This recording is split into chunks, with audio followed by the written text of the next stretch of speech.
In today's video, I'm going to teach you how to strike through on Adobe Acrobat. If you're marking up a draft, cutting outdated information, or leaving clear feedback, the strike-through tool makes it obvious what should be removed while still keeping the original text visible. First, open Adobe Acrobat Pro on your computer, or use the Acrobat app if that's what you have. Once the application loads, you'll land on the home screen. From here, choose the PDF you want to work with. You can pick a file from your recent documents or browse to it in your file list.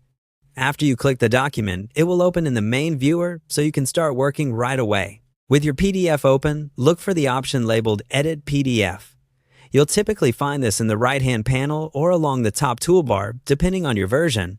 Click it to switch Acrobat into editing mode. This mode unlocks the tools you need to modify text and add markups, and it helps Acrobat recognize and interact with the text on the page. If your text is selectable, you're good to go.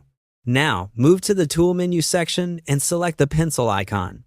This icon represents the drawing and annotation tools and is a quick way to access markup options during editing. When you click it, you'll see the available annotation tools appear, so you can choose the one you need for text reviews. Among those tools, find Strikethrough and click it. Once it's active, your cursor will change to indicate you're in markup mode.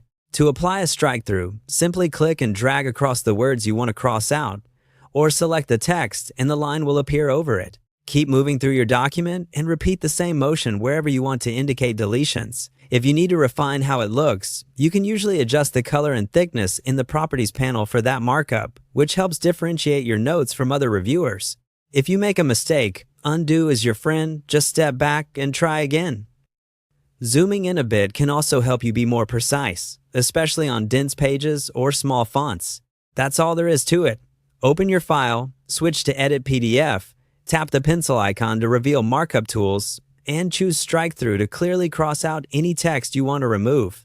With this simple workflow, your feedback stays clear, consistent, and easy for others to follow.